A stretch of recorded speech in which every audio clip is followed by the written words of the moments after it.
memory verse girl to the one leading those who graduated from their memory verse years, Ali has grown from a place where she was led as a youth to now leading the young generation. This is her story. Ali is chosen.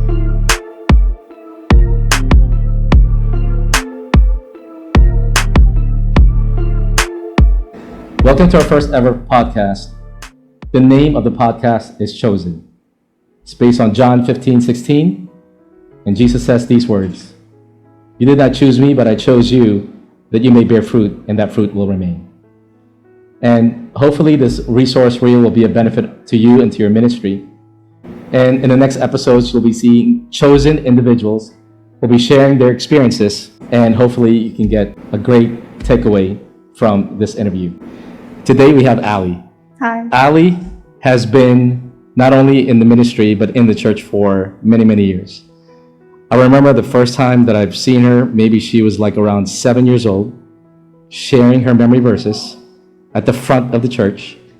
And today she's actually a frontliner leading those kids who have graduated from their memory verses, and she is now in youth ministry. And so we just want to get an idea what got you from where you were at 7 years old. What's your childhood like? How are your parents? Just kind of take us back there, and just give us an idea how you were growing up. So I grew up in Northern Virginia, surrounded by, like my family, my sisters and my parents. Yes.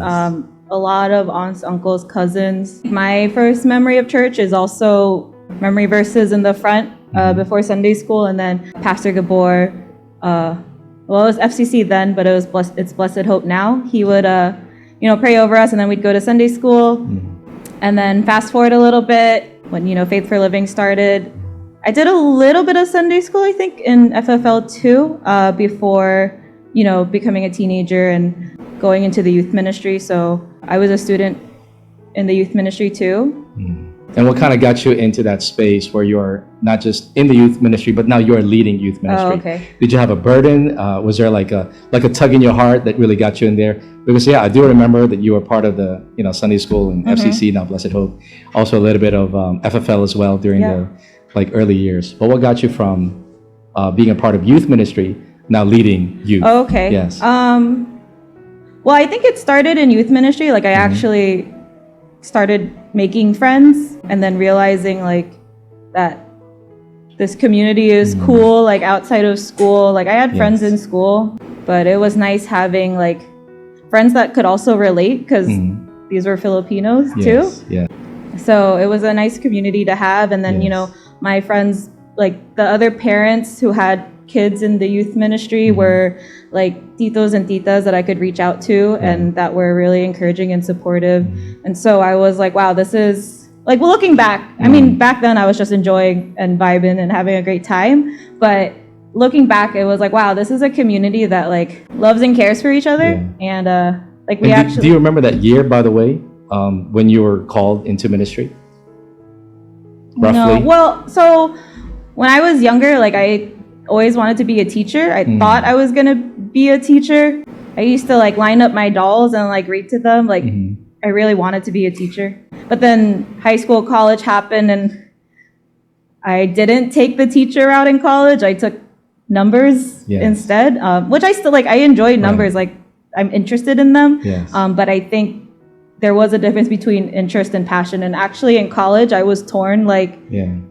Probably my second or third year of college, I was wait, am I supposed to be a teacher? Do I have to change my trajectory completely? Was I not supposed to take the numbers route? And I actually became conflicted. So then I did actually apply my last year of college to Teach for America and those things, just to see, but I actually didn't get in. Yeah. So I was like, all right, I'm going to take that as a sign that I'm going to continue my route, my work route, trajectory towards numbers and accounting and stuff. Yeah.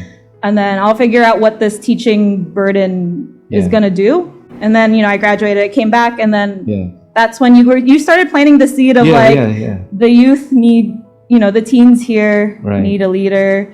I started praying about it. And then I was like, oh, okay, so this is where my teaching burden and my teaching passion / gift that God gave me is supposed to be. It's not, for some, it will end up in the classroom, but that wasn't my route. So let's talk about that. You were in college for 4 years. You were in UVA. Yeah. Woo! UVA.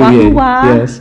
So during That's that why time I'm while you were in orange. UVA, when you were in your wilderness, when God was separating you in another place, was there something that God was doing in your heart and in your life, that has to do with Yeah. where you are right now? So I would Besides say, academics? So like actually I wouldn't call it a wilderness because, and this is what I really want to instill in like our youth too, like it's what you make it and it's what you choose to seek in it, you know? I see I can see why you call it wilderness in a sense that like it's your first time alone, independent, like Yes. without the support that you had for like 18 years. But like I got plugged into like a small group there. I made friends that I had friends that, weren't Christian, but I had friends that were Christian, and I lived with Christian like believers in my apartment. So it's like I chose those routes independently so that I didn't feel lost in college in faith-wise, spirit-wise, Yeah. but it's like that part of like, oh, what am I supposed to do after college? The job part is where I really got like lost. Thankfully, I had a support system in college that like regrounded me and like steered me in the right direction. So it's so important from what we're hearing right now is that you had a support system with your parents. yeah, And then, growing up from a kid doing memory verses and to that moment that you have right now, God always provided some support systems for you, yeah, whether it would be friends or people around the college circuit. You were not alone in those areas. yeah, right, And it seems like, those moments kind of build up to where you are right now. yeah. One of the things that I really appreciate when you do youth ministry is praise and poops.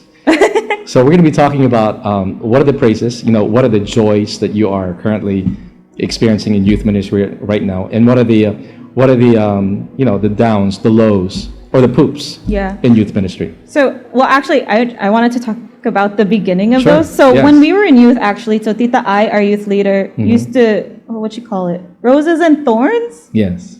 Something like that. Yeah. But it's the same thing. It's praise and poops. It's like you Yes. just talk about your highs and lows of the week. And then it kind of, I forgot about it, whatever. One of my small groups, I think my last year of college, did it. Not weekly, like the way I do it. Like every now and then they would ask about our highs and lows. And I was like, this is a great way to like warm up people opening up. Yes. And like, at first, if we ever get like a new youth member, they kind of get weirded out. Well, first they laugh because they're like, oh, they said poop. But after that, they start opening up slowly, week by week, to the point that like, they start joining the Bible study and actually reflecting on their week. Yes. So I think it's just like a really good icebreaker between youth. But sorry, what was So the question? that's one of the praises, and that's exactly the question that I was asking. What are Sorry. the praises of youth ministry? And one of the praises is that it's hard to get young Yes. people talking. Yeah, And so you had your own version of Roses and Thorns, which is actually praise and poops. yeah, And you're actually not only getting them to talk, but you're actually engaging them into the Word of God as well. yeah. So we can say that that's one of the praises, because it's really a challenge to get a teenager to open up. Yeah. Well, not just talk, but like open up, right? Yes. Because, as a teen, you've kind of, I feel like they're starting to figure out the game, right? They know what a good answer sounds like. They Yes. know what a bad answer sounds like. And that's They fine. want to let you know what they hear, what you want to hear. Yeah, right. Yeah. But as a youth leader, like I want to know their answer, like the true answer. Like I don't. Authenticity. Yeah, even if you don't agree with me, that's fine. Yes. But I want to hear like your heart. Yes. And what are the poops? Any poops in youth ministry? Any heartaches? Any dramas? Any disappointments? No, no, I shouldn't say flat out no. The youth are like really receptive and they're really open, and so I'm really thankful for that. I got to shout out to the parents. Yeah, for real. I honestly think that like open communication at home has led to a flowing youth like Bible study. It lets them be open in the Bible study too. Yeah. I have like lingering fears, but they haven't happened yet, so I don't want to entertain those. Right, exactly. But I have fears of like, drama happening. Yes. Honestly, parents Casualties. like, Casualties. Yeah, like Yeah. or just like parents blaming me for things. I have Yes. fears of like Yeah. kids being not responsive Yes. to me. And we have seen those in the past. Yeah, right? and We I have- think yeah. that might be where those fears come And from. one of the things why you have been effective so far is that because number one, you not only have the trust of the parents, also have their support, and we haven't seen anything like that I know. compared to what we have seen in the past. Praise God. Yeah. Like my burden and my goal for youth ministry is I want them to be able to go, because I only have them from middle school to high school, right? Yes. So my goal for them is by the time they leave the youth ministry, by the time they leave high school, you know, they're flapping on their own, that they still choose God, like in the wilderness. Kind of what you were Yeah. talking about. Like you said, Yes. college was my wilderness in a sense that I was independent for the Yeah. first time. Like in the same way, like I want them on their own, whatever on their own means, because Yeah. sometimes, you know, they don't leave for college. Yeah. But like I want them to independently choose God on their own. That's So as we're going from renovations to revelations, I'm going to ask you a two-part question. okay. If there's anything that you can say to other youth ministers, either your age or maybe even older than you, what would they be? Number one.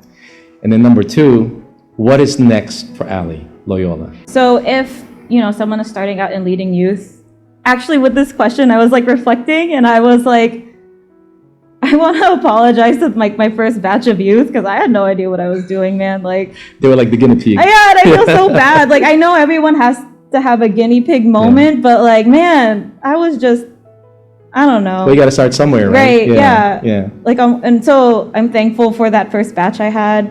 I'm glad that they stuck with me. It's kind of like the first couple that I married. They were like the guinea pigs. Yeah, at that I know. time. I was I like, feel bad for them. yeah, it's like the first one you Yeah. ministered to. You're like, That should get "Ugh." better. Yeah. But yeah, I guess if a youth leader is starting out, I feel like the most important thing, and this is like even when I get new members into the youth ministry, is just to build that trust that like, one, they can talk to you, two, they can trust you. I mean, not necessarily with everything, right? I know that when I started, I had this big vision of like being everyone's like best friend and like they're sharing their secrets and we're crying and praying together and it's awesome. But then honestly, I ended up with a lot of boys. So it wasn't even like emotional at all. Yes. But I still think that the trust was there, that they could still open up to me and not necessarily about everything, which is Yes. fine because, you know, they have friends, parents, like other True. peers to open up to. But as long as they saw me as someone that they could, you know, someone older that they could, Confiding.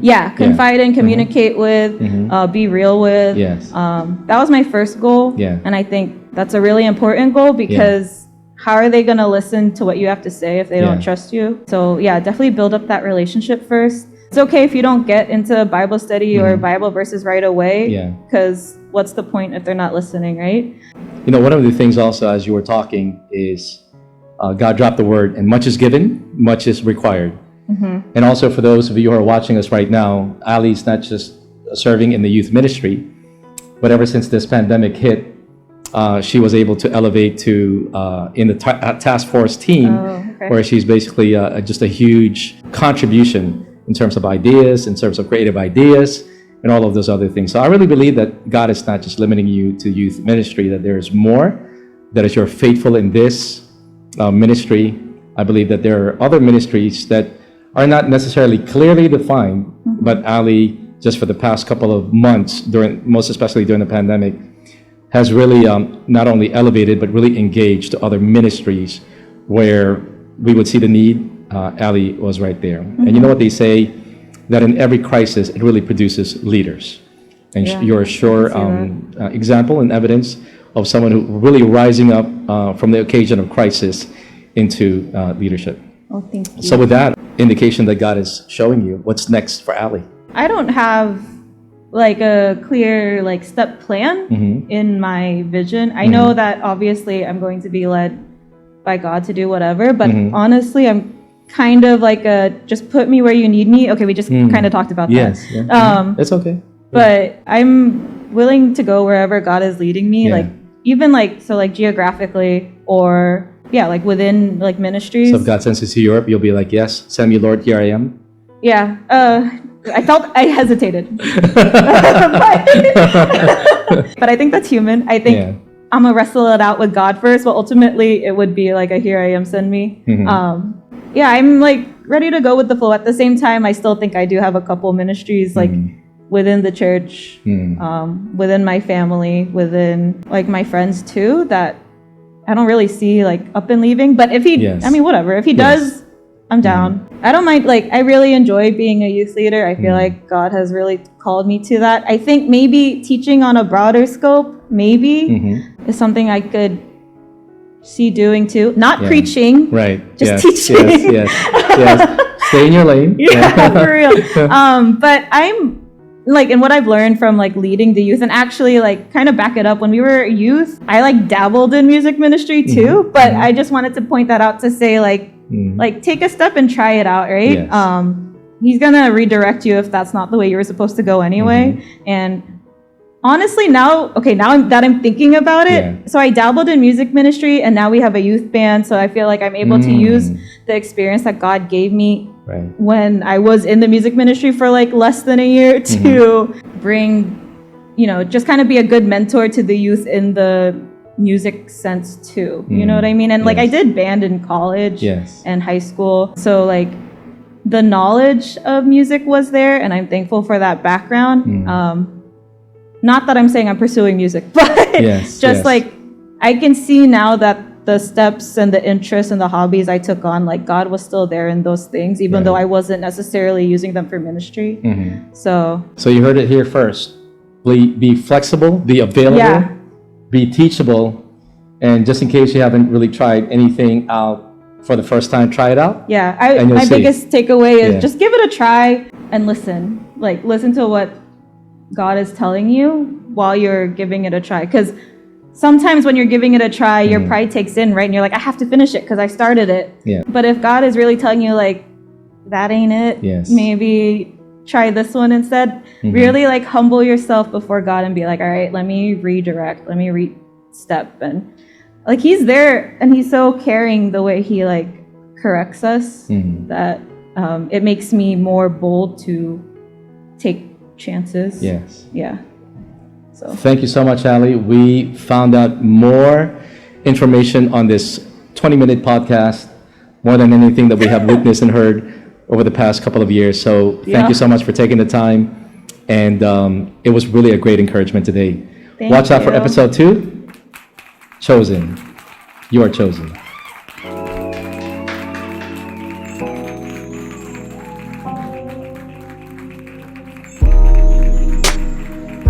I'm Allie from the FFL Youth Ministry, and I'm chosen.